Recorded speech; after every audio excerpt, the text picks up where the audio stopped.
Story 1. I grew up deep in the woods of Louisiana, where silence wasn't just a sound, it was a presence. Our house sat on a hill with a creek winding its way through miles of dense forest below. Neighbors? They were just a concept. The nearest one was over 20 miles away, and even the thought of another house felt foreign. My grandfather loved to tell us stories about the woods, stories that blurred the line between folklore and truth. He said there were people out there, feral, inbred, and dangerous. He said they'd lived in those woods for generations, hidden away from the world. I always assumed he was trying to scare us. It worked. That night is burned into my memory, like a brand. I was 8 years old, sitting in our living room, watching Pearl Harbor on our old tube TV. The glow of the screen was the only light in the house. My dad was in the back, probably in the bathroom. The house creaked and groaned, the way old houses do, but nothing seemed out of the ordinary. I was too engrossed in the movie to notice much anyway, and then I heard it, the faint sound of a door creaking open. I froze, my heart thudding in my chest. A second later, I heard the distinct slam of the back door. My dad appeared in the hallway, his face pale and serious. "Don't move," he said in a low voice, his eyes scanning the room. "Dad?" I whispered, but he held up a hand to silence me. "I heard footsteps," he said, "and the back door. I think someone was in the house." Before I could process what he was saying, he grabbed his flashlight and stepped out into the night, leaving the front door wide open behind him. The warm, sticky air of a Louisiana summer drifted in, carrying with it the sounds of crickets and frogs. I sat there on the couch, the movie still paused, the silence inside the house deafening. I tried to tell myself it was nothing, that Dad would find whoever it was, or whatever it was, and scare them off. But as I sat there, something shifted. I felt it before I saw it, a prickling at the back of my neck, like I was being watched. I stared at the doorway to the living room, barely breathing, and that's when I saw it. A head. It peeked around the corner just for a second. The light from the TV caught the outline of a white sheet draped over it, tied tightly around the neck. My brain couldn't process what I was seeing. My body froze, every instinct screaming at me to run, but there was nowhere to go. The man stood there, his head tilting ever so slightly, like he was trying to figure me out. "Dad?" I croaked, my voice barely a whisper. The man didn't move. He just stared at me through the two crudely cut eye holes in the sheet. My chest tightened, and my hands gripped the couch so hard my knuckles ached. Then, just as suddenly as he'd appeared, he turned and disappeared into the darkness of the hallway. A second later, the back door slammed shut again. I don't remember moving, but I must have, because when my dad came rushing back into the house, I was curled up in the corner of the living room, shaking and crying. He dropped to his knees in front of me, gripping my shoulders. "Did you see him?" he asked, his voice sharp and urgent. I nodded, unable to speak. "He was still inside," I finally managed to choke out. "He was, in the hallway." Dad's face darkened, and he stood up, grabbing his shotgun from the cabinet by the door. "Stay here," he said. But before he could take another step, the sound of a gunshot echoed through the night. It was so loud it rattled the windows. My grandfather lived just down the hill from us, in a small house hidden by the trees. Dad didn't say a word, he just ran out the door. I followed, my bare feet hitting the cool grass as I trailed behind him. When we got to the edge of the hill, we saw him. My grandfather was standing on his porch, his shotgun still aimed at the darkness. "He went that way," Grandpa said, pointing toward the creek. "Caught him sneaking around the back of the house. Took a shot at him as he ran." "What did he look like?" my dad asked, his voice tight. Grandpa lowered the gun and shook his head. "Had a sheet over his head. Couldn't see his face." Together, we followed the trail of broken branches and trampled grass, our flashlights cutting through the darkness. About halfway down the hill, we found blood. It glistened in the moonlight, a dark, wet smear against the leaves. But there was no sign of the man. The police showed up an hour later, their flashing lights casting eerie shadows on the trees. They searched the woods, combing through every inch of ground they could cover, but they didn't find him. What they did find, about a mile into the forest, was a shack. It was little more than a few rotting boards nailed together, but inside it was even stranger. Pots and pans hung from every surface, like some kind of bizarre collection. There was no bed, no food, nothing that suggested anyone lived there. Just the pans clanging softly in the breeze as if mocking us. The police took photos, asked questions, but in the end, they didn't have any answers. The man, whoever or whatever he was gone. We didn't sleep that night. I don't think I slept properly for weeks after that. My grandfather sat on his porch every night for a month, his shotgun resting on his lap. My dad installed extra locks on every door and window, but it didn't help. Story 2. I'd always lived for adventure. I grew up in the Pacific Northwest, where the rain kissed the ground year-round and the wilderness felt alive.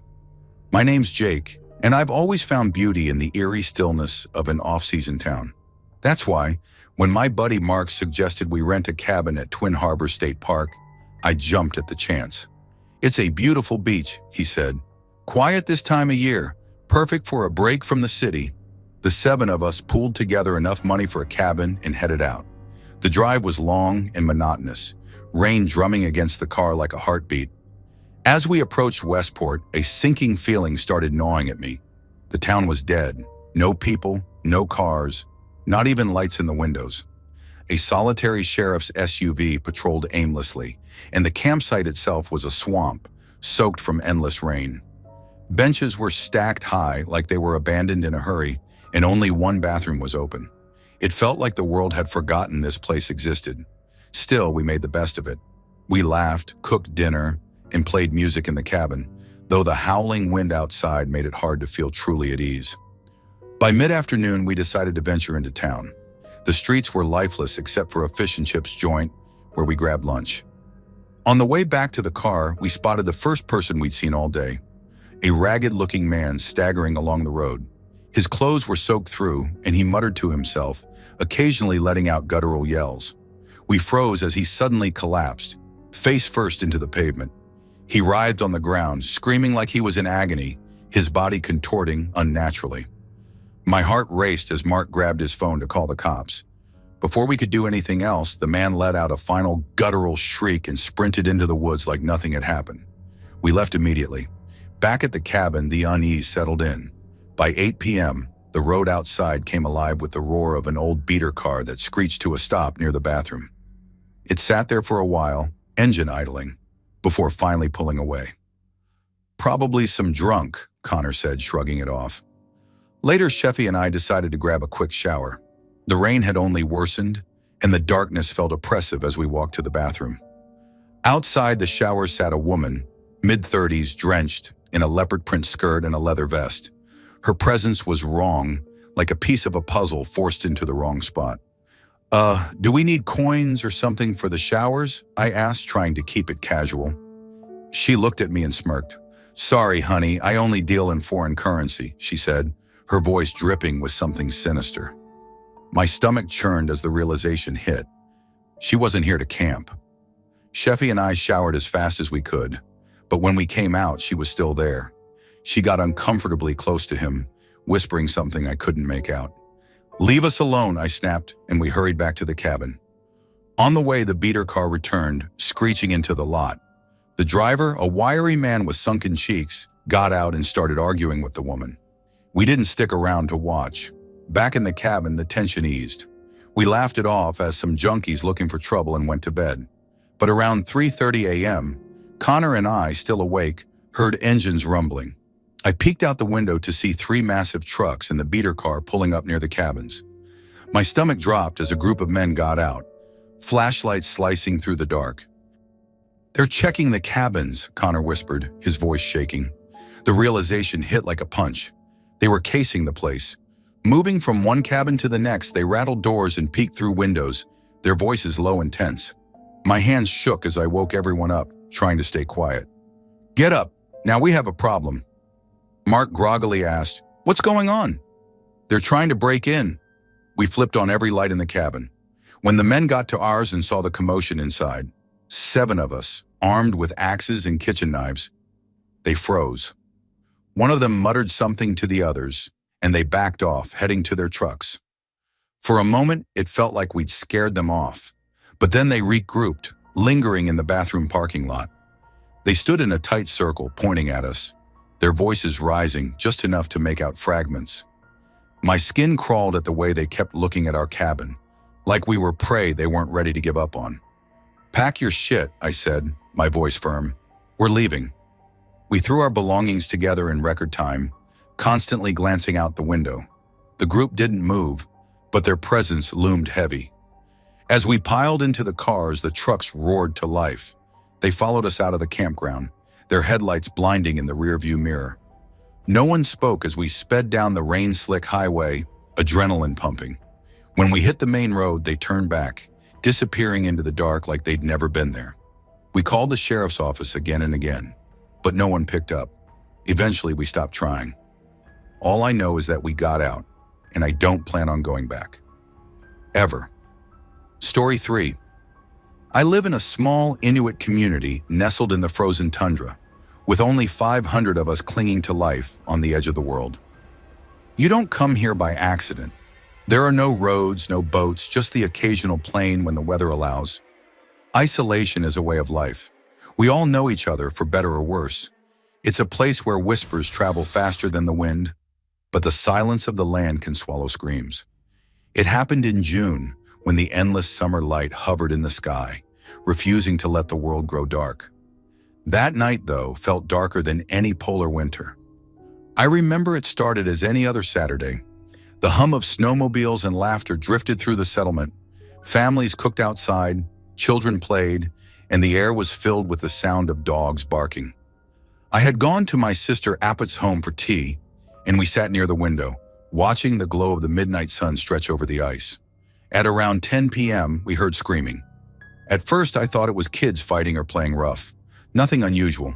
But then came the sound of glass shattering, followed by the most blood-curdling scream I've ever heard. It was high-pitched, raw, and filled with a terror that sent a chill through my bones. "Stay here," I told Aput, though my own hands trembled. I peeked out the window and saw people running. Some were shouting, others frozen in place, staring toward the house at the end of the row. It was Chajuk's place. Chajuk was off. He had always been the quiet type, a man who lived on the edges of our community. He kept to himself mostly, but his family, his wife, 2 daughters, and a young son were well loved. No one could have guessed what was about to unfold. I stepped outside, my breath hitching in my chest. "What's going on?" I called to Nanook, one of the elders who stood near the path. "It's Chajuk," he said, his face pale. "Something's wrong." He snapped. "What do you mean, snapped?" Before he could answer, I heard another scream. This one cut off abruptly. Then I saw her. Chajuk's wife, Ivalu, stumbled out of the house. Blood poured from her side, staining her parka. She collapsed to the ground, gasping, her eyes wide with terror. "Help!" she rasped, reaching out before her body went limp. I froze. My legs wouldn't move. My mind screamed at me to run to her, to do something, but I was rooted in place. That's when he stepped outside. Chajuk. He was holding a knife, a long hunting blade dripping with blood. His eyes were wild, darting around like a cornered animal. He wasn't the Chajuk I knew, the quiet man who kept his head down at the store or nodded politely in passing. This was something else, something unrecognizable. "Stay back!" someone yelled. It was Taktu, one of the hunters. He had a harpoon in his hands pointed toward Chajuk, but he looked as terrified as I felt. "Get away from my family!" Chajuk screamed, his voice raw and cracked. He turned and disappeared back into the house. The silence that followed was suffocating. No one dared to move. Then we heard it, a child's cry from inside. It was his youngest, Arnak. "No," I whispered, the word barely audible. "Someone has to stop him," Nanook said, his voice shaking. But how? There were no police here, no SWAT teams or ambulances on standby. If something went wrong, there was no escape. We were trapped, and the only way out was through him. Taktu took a step forward, harpoon raised, but Chajuk appeared again before he could get far. This time, he was dragging something. A body, his daughter, Kunik. She wasn't moving. "She's safe now," he muttered, his voice soft, almost tender. He looked down at her, then up at us. "You can't have her. None of you can have her." "Chajuk, stop!" Taktu shouted, his voice firm despite the tremor in his hands. But Chajuk didn't stop. He started walking toward us, the knife still in his hand. "You're all against me," he said, his voice rising. "You've always been against me." The crowd scattered.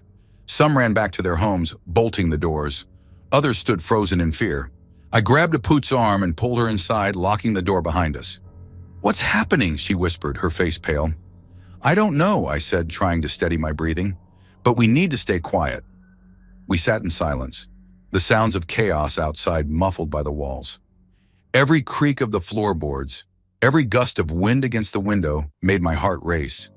I thought of Chiajuk's family, of the blood on his hands, and I prayed. The minutes stretched into hours. Eventually, the noise outside died down. I peeked through the curtains but saw nothing, just the empty street bathed in the eerie glow of the midnight sun. Then came the knock.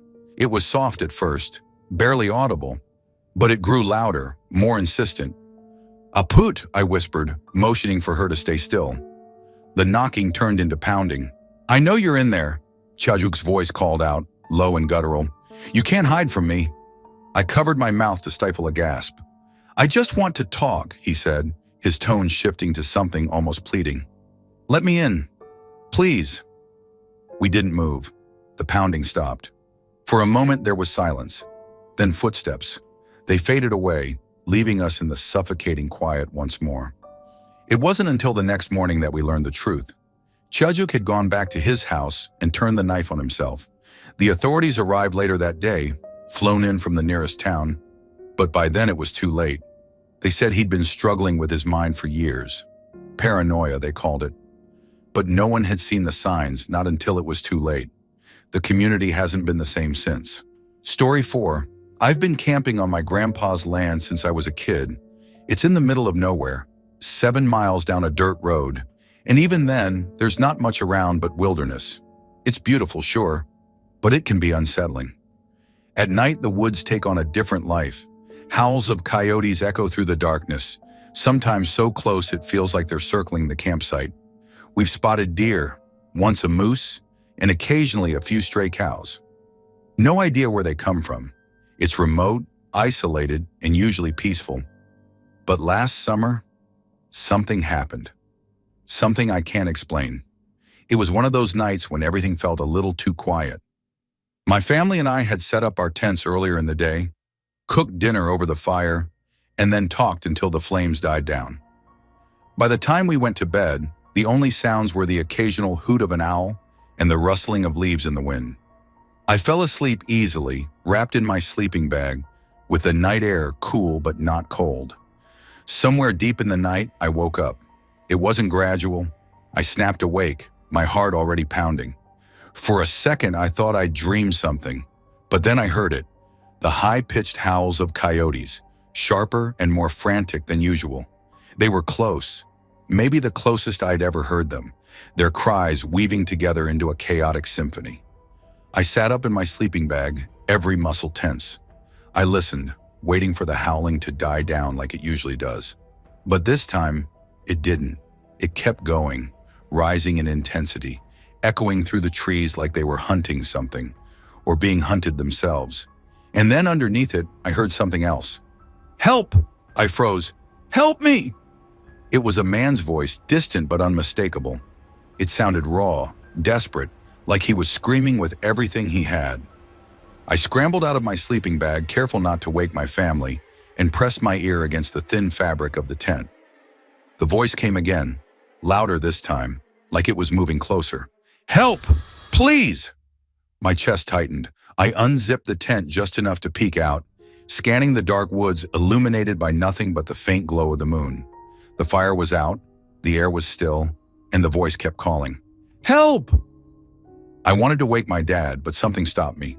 I couldn't explain it, but the sound, it didn't feel right. It was too sharp, too hollow, like it didn't belong here. And then, just as suddenly as it started, it stopped. The silence hit like a slap, heavy and suffocating. Even the coyotes had gone quiet. I sat there for what felt like forever, my ears straining for any sound. Nothing. Just the wind brushing through the trees. I told myself it was over. Maybe it was someone lost in the woods and they'd found their way out. Or maybe it was a trick of the wind, the way it carries sound and twists it into something else. But just as I was convincing myself to crawl back into my sleeping bag, I heard it again. "Help!" It was faint, almost a whisper this time, and it came from deep in the woods. Not close, but not far either. And it wasn't moving anymore. It was just there. I should have woken my dad. I should have woken anyone, but I didn't. I don't know why. Maybe I was afraid of what they'd say, or what they wouldn't hear. So I sat there, staring into the trees until the voice stopped for good. Eventually, exhaustion took over, and I fell into a restless sleep. When morning came, the sunlight poured over the campsite, chasing away the shadows and the fear. I wanted to tell my family, but as we packed up and prepared to head back, the words got stuck in my throat. The woods looked so normal in the daylight, calm, even inviting. I started to doubt myself, wondering if I'd imagined the whole thing. But then, as we were leaving, I saw something that made my blood run cold. In the dirt, just off the path leading out of the campsite, were footprints. They weren't mine, and they weren't my family's. They were large, bare, and spaced like someone had been running. They disappeared into the trees, exactly where the voice had come from. I haven't been back since. Story 5. I used to live in the Australian outback. I don't mean on the edge of a small town with a pub and a roadhouse. I mean out there. Miles of sunburnt red earth, endless silence, and a sky so vast it felt like it would swallow you whole. The nearest neighbor was 10 kilometers away, and the only reason anyone would come down our dirt road was if they were visiting us, or hopelessly lost. Our house was the last stop at the end of that road, a weathered, elevated structure built on stumps to keep it safe from flooding during the rainy season. Life out there was lonely but peaceful, or at least, that's what I thought before that night. It was a stiflingly hot evening. I decided to cool off with a bath. Our bathroom wasn't modern or fancy, just a clawfoot tub, a small sink, and a window high up on the wall that let in the moonlight. No curtains. We never needed them. Nobody ever came near us. I was halfway through scrubbing my arms when something made me look up. At first, I thought I was seeing a shadow or a trick of the light, but as my eyes adjusted, my stomach turned cold. A face, a man's face, watching me through the window. I froze, too stunned to react. My heart hammered in my chest. He didn't move, didn't blink. His eyes were locked on me, unflinching. My skin prickled all over like thousands of tiny needles. It was the kind of stare you feel in your bones. Hungry, invasive, wrong. Finally, I snapped out of it. I lunged for the bath towel, wrapping it around me as I stumbled out of the tub. My legs felt like jelly, but I managed to bolt out of the bathroom. My partner, David, was in the living room. "David!" I hissed, trying to keep my voice steady. "There's someone outside." He was watching me through the window. David frowned and looked at me like I was being ridiculous. "That window's way too high up for anyone to see through," he said. "You probably imagined it. Maybe it was a bird or something." "I didn't imagine it," I snapped, my voice trembling. "I saw him. A man. He was staring right at me." David sighed, got up, and grabbed the flashlight. "All right, I'll check it out. But I'm telling you, there's no way anyone could have been looking through that window."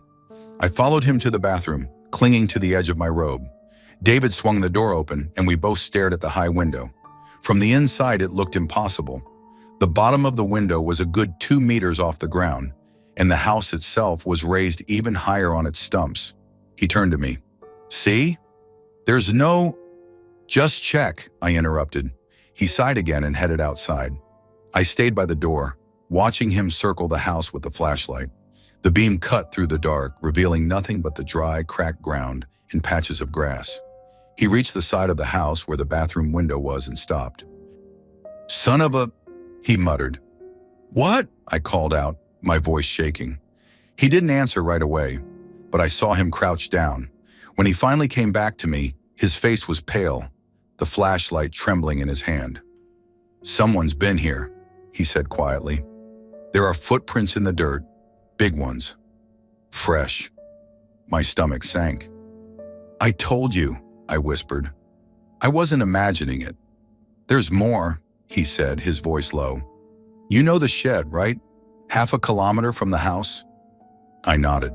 They went there first, took a couple of wooden pallets, stacked them up against the house to get high enough to look through the window. I felt like I was going to be sick. The sheer effort this person had gone through just to spy on me. It wasn't casual. It wasn't random. It was deliberate. David grabbed a shotgun we kept in the house for emergencies and went back outside, searching the area around the shed and beyond. I stayed inside, pacing and wringing my hands. I kept asking myself the same questions over and over. Who would come all the way out here? We were in the middle of nowhere. There were no cars, no lights, nothing. Did they walk? Had they been watching us for days, waiting for the right moment? Were they still out there now, hiding in the bush? David came back an hour later, shaking his head. Nothing, he said grimly. No tracks leading back to the road. Nothing that shows where they went. We locked the doors, shut every window, and stayed awake until sunrise, listening for any sound.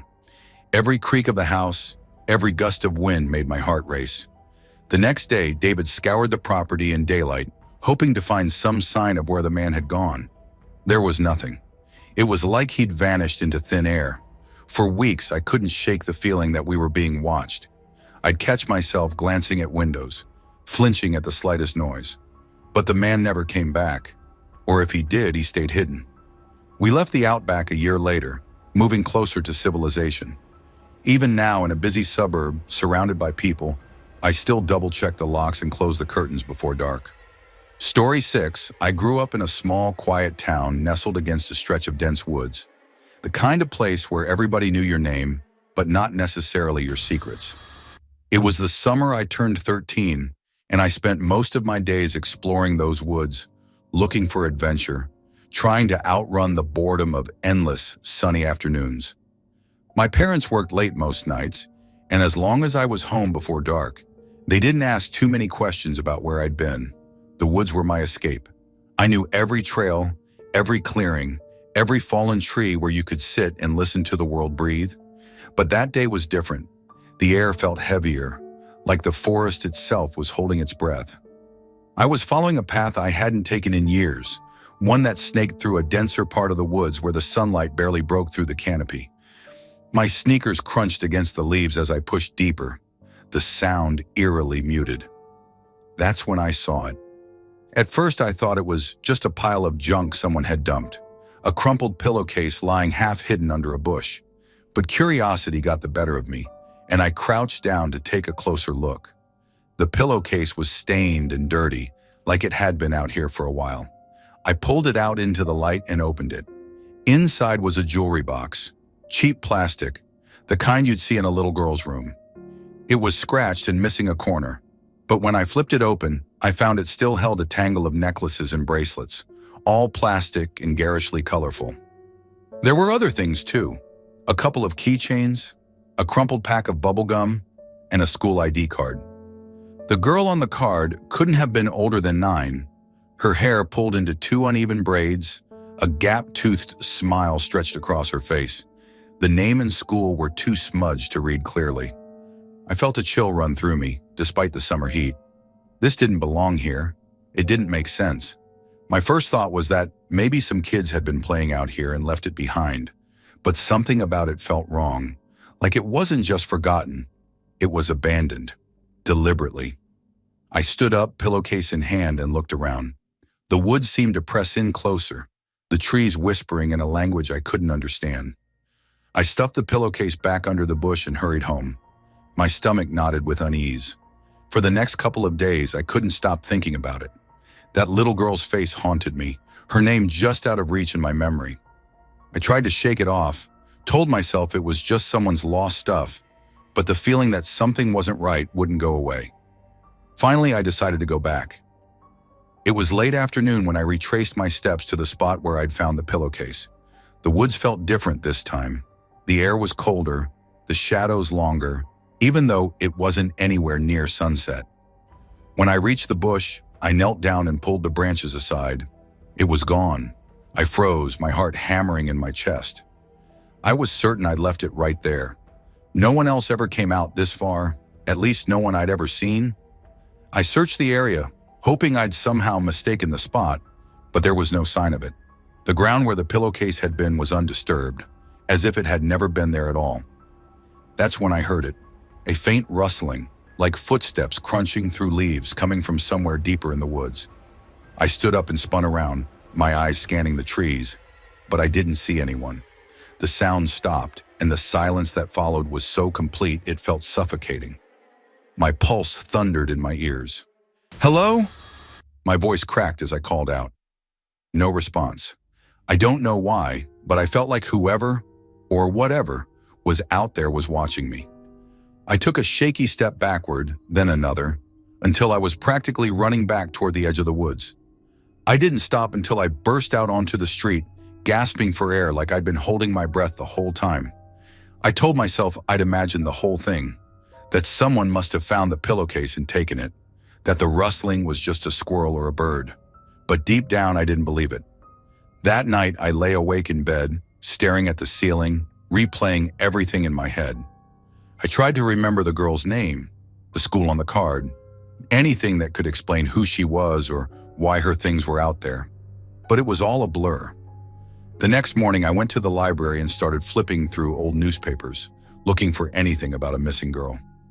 I didn't find anything at first, but then, buried in a small article from a few towns over, I saw it.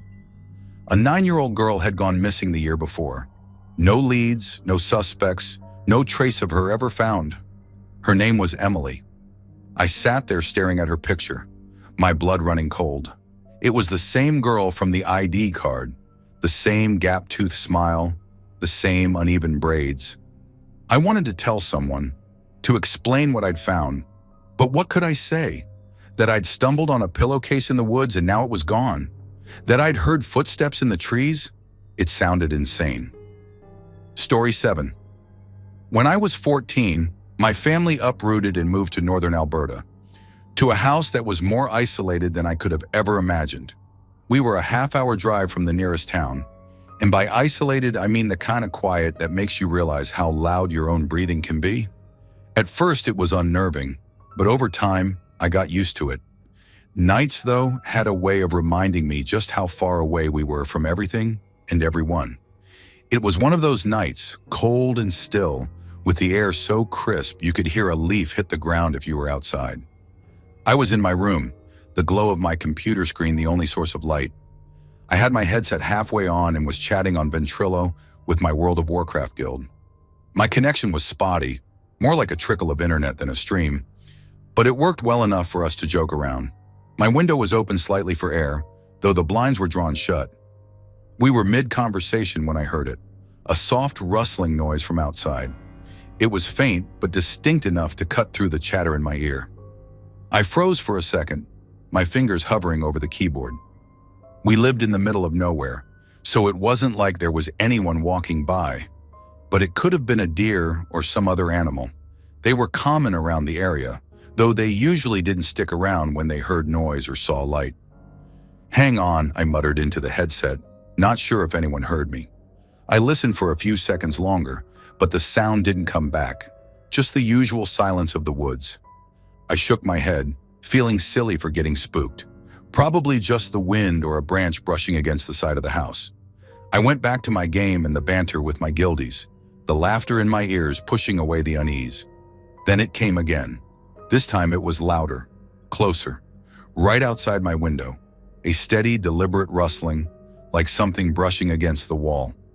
My heart started to thud in my chest. I turned my head toward the window, which was just a couple of feet to my left.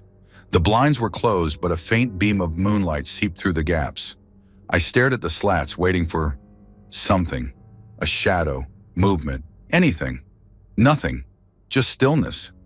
The sound stopped as abruptly as it had started. "Hold up," I said into my mic, pulling the headset off entirely and setting it on the desk. My guildmates were still talking, their voices muffled now. I stood up slowly, the floor creaking under my weight, and took a hesitant step toward the window. My hand reached out, trembling slightly, and I was about to pull the blinds aside when the slats moved. They didn't just shift or sway, they split apart, as if something on the inside had pushed them open. And then I saw them. Eyes. Huge, round, and unblinking, staring straight into mine. For a second, I couldn't comprehend what I was seeing. My brain tried to rationalize it. Maybe a reflection, a trick of the light? But no, these eyes weren't mine. They were enormous, almost cartoonishly so, but there was nothing funny about them. They were too vivid, too alive, and they weren't just staring, they were locked onto me, as if whoever or whatever they belonged to was studying me. I couldn't move, I couldn't breathe. It felt like those eyes were pulling the air from my lungs, pinning me in place. The rest of the room disappeared. It was just me and those eyes. I don't know how long I stood there, paralyzed, but it felt like hours. My ears rang with silence, the muffled voices of my guildmates barely registering anymore. And then, just as suddenly as they had appeared, the eyes were gone. The blinds snapped shut as if nothing had happened. I staggered back, my heart pounding so hard I thought it might burst. My hands were shaking uncontrollably. I wanted to scream, but no sound came out. For a long moment, I just stood there, staring at the closed blinds, waiting for them to move again, waiting for those eyes to return, but they didn't. I finally forced myself to sit back down at my desk, my legs barely holding me up. I put the headset back on, my hands fumbling to adjust it.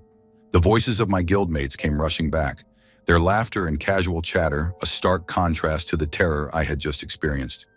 "You good, dude?" one of them asked, noticing I'd gone silent. "Yeah," I croaked, my voice barely above a whisper. "I'm fine." I wasn't fine. I kept my eyes glued to the computer screen for the rest of the night, too afraid to even glance at the window. I didn't close it, didn't touch the blinds. I couldn't bring myself to.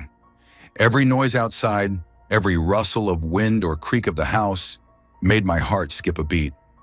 I sat there stiff and trembling until the first light of dawn crept through the cracks in the blinds.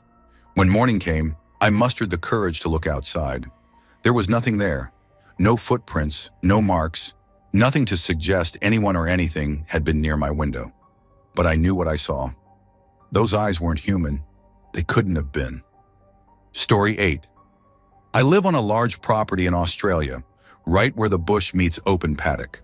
Our house sits at the edge of a sprawling emptiness, kilometers of grassy fields bordered by dense, shadowy trees that mark the start of the wild. It's quiet out here, save for the occasional calls of wildlife or the wind whispering through the gum trees. Most nights the bush feels like it's a world away, but on this particular night, it felt like it was trying to get in. The night started out peaceful enough. Mum insisted on leaving the blinds open because the moon was nearly full, casting a pale silver glow over the paddocks. She thought it was beautiful, like something out of a painting. I thought it was unsettling, too much light for such a dark, remote place. But we humored her. Our living room has these massive windows on either side of the TV. When you look out, all you see is open land stretching toward the tree line in the distance. At night, that darkness feels infinite. The windows turn into black mirrors, reflecting the living room back at you. But if you squint, you can sometimes make out shapes moving in the shadows outside. Dad's work car was parked about 10 meters from the window, where it always is. Just this lone metal silhouette in the middle of the paddock. We were watching some show on TV. I don't even remember what it was, when Mum gasped loudly, breaking the stillness. "Did you see that?" she hissed, her voice low and urgent. Dad and I exchanged a glance. "See what?" I asked. "Something huge," she said, her eyes glued to the window. "It flew over the paddock and tried to land on your car." I felt a chill run down my spine. There was something in her tone, genuine fear, not the usual theatrics Mum sometimes indulges in. "Probably just a bat," Dad muttered, not even bothering to look up. "No," Mum insisted, her voice trembling now. "It wasn't a bat. It was massive.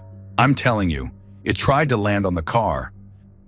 I glanced outside, my heart thudding in my chest. The paddock looked the same as it always did, bathed in moonlight. The car sat there motionless, its aerial barely visible from the living room. "Calm down," Dad said, reaching for the remote. But just as he spoke, the car's aerial whipped violently back and forth, as if something had yanked it. My stomach dropped. "Mum, did you see that?" I whispered.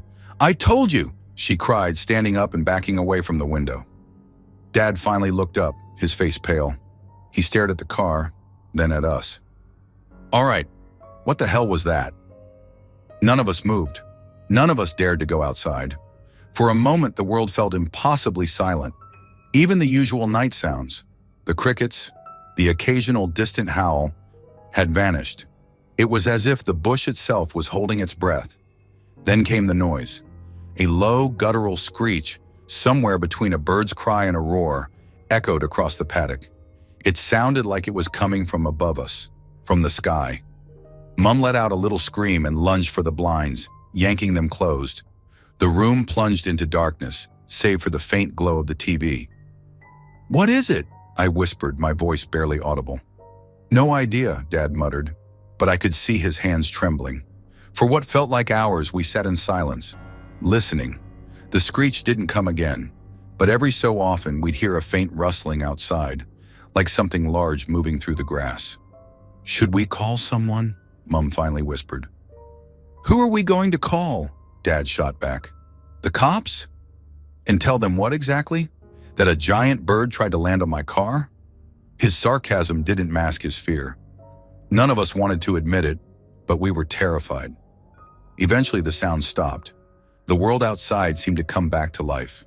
The crickets resumed their chirping, and the wind rustled through the trees again, but none of us moved. None of us dared to check outside.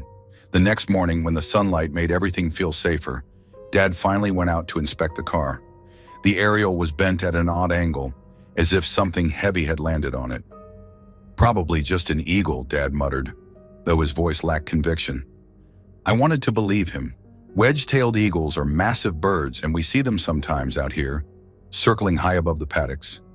But they don't come near houses, and they definitely don't try to land on cars. Mom didn't say much after that night, but she refused to leave the blinds open again, no matter how bright the moon was. I couldn't blame her. Story 9. Growing up outside city limits, life was quiet, almost too quiet. Our house sat at the end of a long gravel drive, about half a mile from the main road. Beyond that, the land opened up into woods and fields, save for one relic, a decrepit, abandoned train depot. It had been in my grandmother's family for generations, a piece of history left to rot. It stood alone, forgotten by most, and honestly, we rarely thought about it, until that night. It was just me and my dad at home.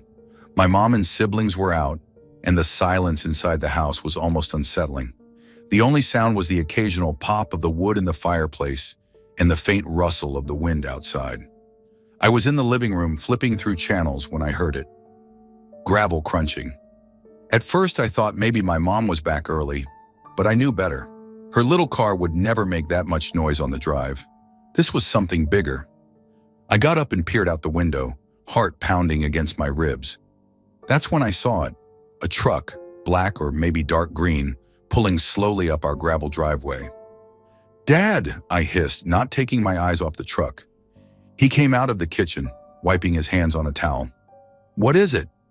There's a truck," I stammered, pointing out the window. He joined me, squinting at the vehicle as it idled at the edge of our immediate driveway. The headlights stayed on, bright and blinding, and for a moment, neither of us moved. Then, as if the driver could feel us watching, the truck jolted forward, kicking up gravel as it sped off, not back toward the road but farther down our property, toward the depot. I turned to Dad, my voice trembling. "What do we do?" He didn't answer right away. His jaw tightened as he glanced at the old rifle leaning against the wall. My dad wasn't a paranoid man, but out here, far from town, you learn to take care of yourself. The sheriff's office was a good 30 minutes away, and by the time they got here, anything could happen. "I'll go check it out," he finally said, grabbing the rifle. "No," I blurted out, the word escaping before I could stop it. "Don't. What if they have guns or—" "I'll be fine." He cut me off, his voice steady. "Lock the door behind me. If anything happens, call the sheriff." I wanted to argue, to beg him to stay, but the look in his eyes told me it was pointless. He opened the door, the cold night air rushing in as he stepped outside. I watched as he disappeared into the darkness, the faint beam of his flashlight bouncing against the shadows. The silence that followed was unbearable. I locked the door and paced the living room, every creak of the old house making me jump. I kept glancing out the window, but the truck was long gone from view. I told myself Dad would come back any minute, that it was probably just some idiot kids messing around. But deep down, I knew this wasn't normal. Minutes felt like hours. I couldn't sit still, couldn't stop imagining the worst. Just as I was about to grab the phone and call the sheriff anyway, I heard it again, gravel crunching. This time it was louder, faster. My stomach dropped as I ran to the window. The truck was back, speeding up the drive toward the main road. For a brief second, I saw it clearly. Mud splattered, its headlights piercing through the night. And then it was gone, tires screeching as it tore onto the highway. I waited for Dad to come back, but when he finally did, his face was pale, his eyes shadowed by something I couldn't quite place. "What happened?" I asked, my voice shaking. He set the rifle down and sat heavily in the nearest chair, running a hand over his face. "The depot," he muttered. "They trashed it." My heart sank. "Trashed it? What do you mean?" "Broken windows, graffiti, doors hanging off the hinges." He trailed off, staring into the distance. But nothing was taken, not a damn thing. That should have been the end of it, but it wasn't. A week later, it happened again. Same truck, same routine. They'd pull up to our driveway, pause just long enough to make their presence known, then speed off toward the depot. By the time we checked, the damage would be worse. Ripped up floorboards, smashed furniture, even scorch marks on the walls. We called the sheriff every time, but they never found anything. No tire tracks, no fingerprints, nothing. It was like the truck vanished into thin air. The third time it happened, Dad decided enough was enough. He stayed up all night, waiting by the window with his rifle. I stayed up too, my heart pounding with every creak and groan of the house. But the truck never came. It was almost dawn when I finally dozed off on the couch. I don't know how long I slept, but I woke up to the sound of Dad's voice, low and urgent. "Get up," he whispered, shaking me awake. I blinked at him, disoriented. "What? What is it?" "The truck," he said, nodding toward the window. I followed his gaze and felt my blood turn to ice. It was back, idling at the end of the drive, its headlights cutting through the early morning mist. Without a word, Dad grabbed his rifle and headed for the door. This time, I didn't try to stop him. I just stood there, frozen, watching as he marched toward the truck. But as soon as he got close, it happened again. The truck's engine roared to life and it sped off, gravel spraying in its wake. Dad didn't come back right away. When he finally did, he was shaking, his face ashen. "What happened?" I asked, my voice barely above a whisper. He didn't answer. He just shook his head, muttering something under his breath that I couldn't make out. We never saw the truck again after that, but I'll never forget the look in my dad's eyes that morning. It wasn't just fear, it was something deeper, something I couldn't explain. All I know is that after that last night, we boarded up the depot for good, and we never ever went back. Story 10. My name is Beth, and I live in a trailer nestled on my dad's land in south-central Illinois. It's a strange place, half farmland and half thick woods, the kind of place where silence feels heavier than noise. My husband Tyler and I run an auction barn just a few yards from our home. It's not much, but it's ours. The nights out here, they're pitch black, save for a streetlight that bathes our circle drive in a pale glow. Tyler had gone to visit his brother that evening, leaving me alone in the trailer. I never thought of myself as someone who spooks easily, but that night changed everything. It was just after 10. The auction barn loomed dark and empty, its shadow stretching across the yard like a slumbering beast. I was sitting on the couch with my phone, scrolling mindlessly when I noticed it. Movement on the porch. At first I thought it was my own reflection in the glass of the door window, but then I froze. A shadow, distinct and deliberate, walked across the porch. It was shaped like a person, head, shoulders, legs, but something about it wasn't right. It moved too smoothly, too silently. My heart started pounding, a deep thrum in my chest. I sat there holding my breath, staring at the glass. Maybe it was someone from the road, I thought, but there had been no sound of a car pulling into the drive, and no one just wanders onto private property out here, unless they mean trouble. Then came the scratching. It started softly like the faint rustle of dry leaves against a window pane. I thought maybe it was the wind, but as I strained to listen, it grew louder, sharper, intentional. It was coming from the side of the trailer, near the bedroom window. My skin prickled as I imagined nails, or claws, dragging across the screen. "Tyler?" I whispered, even though I knew he wasn't there. The sound stopped for a moment, and then it shifted, moving to another window, the back window. I couldn't take it anymore. I grabbed Tyler's handgun from the drawer by the couch. My hands trembled as I checked the chamber, just like he'd shown me. Loaded. I forced myself to stand and move toward the door. My shadow stretched long across the room, flickering slightly as the porch light swung in the wind. I gripped the doorknob, my palms slick with sweat. I didn't want to open it. God, I didn't want to open it. But I couldn't just sit there listening to that horrible, deliberate scratching, not knowing who or what was out there. I yanked the door open. The cold air hit me like a slap. I stepped onto the porch, the gun raised, my finger on the trigger. "I've got a gun!" I yelled, my voice shaking but loud. "And I'm not afraid to kill you, you sick son of a bitch!" The yard was empty.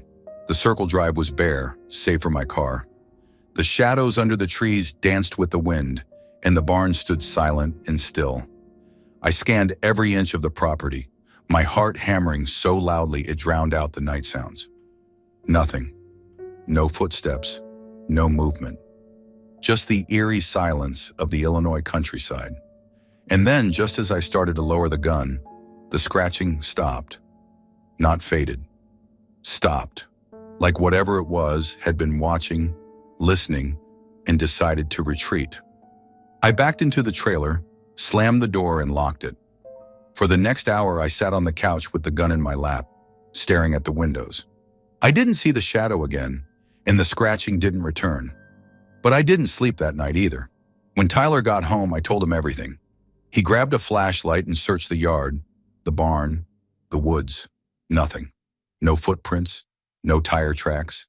Just me, a loaded gun, and the kind of terror that lingers long after the event is over. We never figured out what it was. Maybe it was a person, maybe it wasn't. But I don't sit on that couch at night anymore. And I never stay alone. Because out here in the middle of nowhere, you learn fast. Not everything can be explained, and some shadows are better left alone. Thanks for watching. Don't leave before leaving a like to this video. Also hit the subscribe button to support my work. And as always, have a horrific nightmare, my dear.